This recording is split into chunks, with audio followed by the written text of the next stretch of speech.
Going through a divorce is just hard.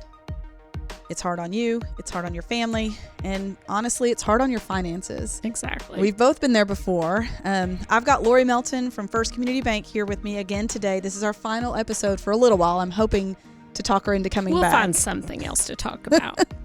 But, you know, when it comes to your financial challenges that just are going to happen in a divorce, no matter how well you navigate it, we felt like we could spend some time talking through that from our personal experience and from our work life experience. Exactly. As a seasoned banker, yes. Lori's got some of that to pull from. So I appreciate you being here. I think we know divorce is very common, but I think we often forget to talk about the impact it has on people. That's right. So we wanted to take some time on that. But, you know, we're going to talk about personal finance today. On our next episode, we're going to talk about retirement and financial investments. So if you know someone going through a divorce, or if you're going through a divorce, I encourage you to catch today and next week's episode to get those two perspectives to help yourself get started on the best foot you can. But for today, again, we're talking about banking specifically. So let's talk about, you know, you said the most important thing to start with is updating your bank, your lenders, credit card companies, all of those that you're in a separation or that you're going through the divorce to begin with. That's right. Just because you're separated, the bank doesn't know, and and you have joint probably on everything. So if you don't want to have joint, so if you want your name removed from something, you have to do that yourself. Your spouse can't remove you if you are a co-owner. So you need to make sure if you want to be removed that you can, or if you want him removed, it's best for you just to go ahead and open it, and they are unwilling to do that. Then it's best just to rip that Band-Aid off and start from scratch. Yes, and if you're in that situation, it may be time to go back and revisit our last episode about what bank is the best fit. That's right. And find a bank that's a good fit for you now that you're entering this journey single. That's right. If you've moved, make sure you're updating your contact information as soon as possible. I remember in the midst of mine, I got a speeding ticket for my ex. He was not happy. I just opened the mail, you know, like I don't pay attention, and I had opened it and I got the speeding ticket and it was like, oh. And he was not happy that I got it. But if he had updated his contact info on his driver's license, I wouldn't have gotten it. And especially your children that live in your household and they go away to college and then they move on, and they very rarely will change their address in their banking system because they bank online. They don't get their statements. They don't get paper statements and all that. And they think, so people can't. Sometimes they'll even change their phone number. And so sometimes there's stuff floating around out there that you don't know anything about. Yes. So make sure that you update. And it's, as we've talked about before, communication is important. And the next thing you said was keep a close eye on your credit report. That's right. And the biggest thing coming out of a divorce, you know, your divorce decree will say, okay, this person is in charge of this bill. This person is in charge of that bill. Just because your divorce decree says it, that credit card company is not saying that's okay. Right. So you are still liable for that debt, even if they move on. And if they change their address and they move it, then you don't know that if they're making their payments or not. So number one, if you're in that situation, you call the credit card company immediately and say, I would like to be removed from that account. And if they refuse, and a lot of times they will because they don't want to necessarily have one person liable. That's right. And when they said yes, it was a 2-income family. So you say, okay, we'll close it. So no new charges can be made to it. And even in that case, you can be stuck down the road and not know it if you're not watching your credit report. Remember also that former spouse has all your information, so it's very easy for them to take out credit in your name, and a credit card is so easy to do online these days, and you would never know. So if they used a different address, if you know, they could make up a lot of things on there, but they have your information. And sometimes maybe we'll be nice and say, okay, they didn't realize they were doing that. But anyway. Yeah, we're just gonna assume that it's always on an accident. Yes, we're gonna assume that. But check. So at least on an annual basis, every human being on the planet needs to go to annualcreditreport and .com and look at their credit report and see what's out there, and that you're going to catch fraud. But in a case of a divorce, I say every 3 or 4 months, go out there and get a look at see what's happening before it gets too bad. Because if you get a 30, 60, 90-day ping on your credit report, it's going to take a long time to build that. You can survive it. You can survive anything. And that's the big deal. Half of everyone is divorced. So it's talk to people. Yeah. They have systems in place.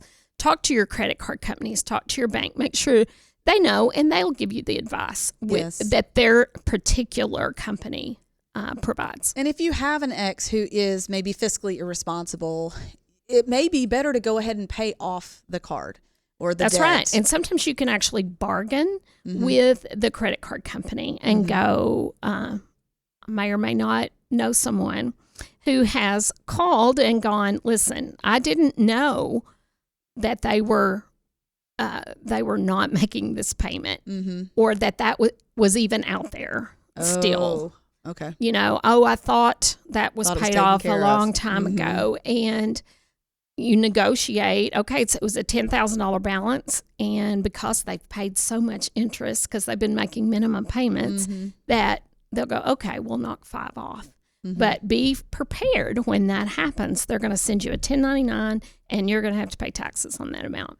But you can pursue a civil suit if the judge Oh, said it's their responsibility and you went ahead and paid it. You can pursue damages in court if you have the ability to do that. And keep in mind, what are the damages versus what an attorney is going to cost? So you need to weigh those odds. But every divorce has some amount of ugliness, and finances are typically the number one. Yeah. And then once you get through kind of just the process, just start rebuilding. I tell people all the time, you can't control what happened in the past, but you can control what your behavior is from this point forward. So, things can get lost in the mix. A payment can be delayed or missed. Your credit takes a hit sometimes.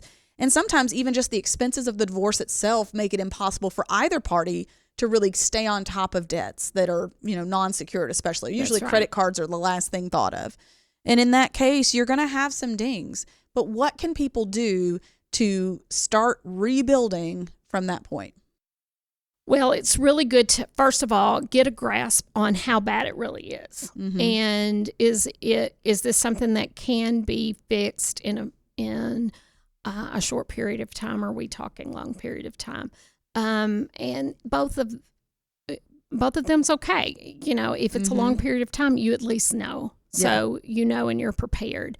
A secured credit card is the easiest way to build back your credit. So what a secured credit card is, you go to your bank and you put $500. I'm using this for an example. Random amount, 500,000, whatever cash you can drum up, or you can even attach, get something from a friend, a parent, or something like that. And they set that money aside, and for 2 years, you use that credit for that, and it's secured by that amount that's sitting there. So it's basically sitting there in a frozen account, and that bank is guaranteed that you're going to make that payment and use it. Use it, paid off. Use it, paid off. Use it, paid off. Because a credit card unused is not going to give you what you need. You need to be using it. And the way the secured card works, they'll say you had 500, then your limit is 500. That's correct? Right. That's okay. Right. That's right. So if you think you're going to need more than of that, and if you need it faster, the larger the amount, the better to speed up that process. Got it. So if you're kind of doing your taxes and you're going to get a refund, that might be a time to go ahead and start that journey if you haven't already made some progress in rebuilding your credit. That's right. And I, again, say communication is key. And I know I've said that on every episode we've done, but let your bank know, let your credit card company know, let your landlords know, let all of those things. And don't worry about it, because we've all heard every nightmare story on the planet, and yours is not going to be worse than some of the ones that we've heard. And so it's okay. And let them guide you and and most of the time people have compassion, and they will do their best. And one caution to that, though, is if you're going to make a commitment, make sure you're not overpromising and under-delivering. If you say, I can pay it off in 30 days, make sure you're for sure going to be able to do that. Don't try to commit the world and then have to backpedal. That's right. And, medical bills are sometimes that way. And you go, oh, I think I can pay, $100 a month or whatever. And you think, oh, well, if I'm paying, if I give them something, they're not going to come after me. But if you told them 100 and you're only sending 25, then they're probably going to turn that over to collections. Yes. And when you look at your credit report, it's very important to look at the collections piece, because that can have a huge negative impact. And is it real? I would say every credit report I have seen with someone that has had a baby within the last 2 years, they're going to have a collection on there. When you have a baby, you have no idea how many bills you get from everyone that walks down the hall, sends you their own bill. You think the janitor is going to send you a bill. Yes. But it's easy to let something slip. It is easy. And sometimes you may have never. I mean, 9 times out of 10, when I share that with the consumer, they go, I have never seen that bill. I had no idea it was $300. A lot of times, cell phone companies, if you left owing a bill, they're going to tack it on. If you changed companies and maybe you didn't turn your phone back in or something like that, they're going to hit you with that fee. And so that's a big thing in divorce too. When you're trying to split everything, something can get messed up in that transition. That is. And so if it's on there, get it taken care of. Yes. And follow up. And, sometimes it can be overwhelming. Just start with one thing and work your way through it. And the next thing we've got on here is establish new accounts, update your bank information on systematic payments. So many banks can't remove a holder. So if you and I have a joint account, unless one of us passes away, a lot of banks won't allow us to remove one of us from it. We actually have to establish a new account with just one of us. Yes, most of the time, if you go into the bank and you want removed, you will get removed. Now, off of a checking account, but if it's credit, that's a whole different story. They do not have to let you off of that. So be again upfront, and they may want you to establish. They may want to split it. They may want to redo that loan and go ahead and go, okay, you're taking 50 or you're taking 50, or they may not.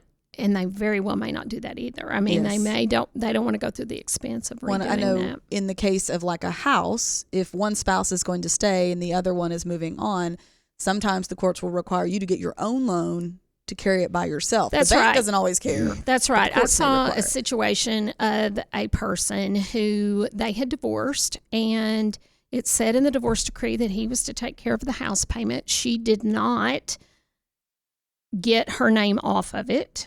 They wouldn't really allow it, but she never followed up and checked on it.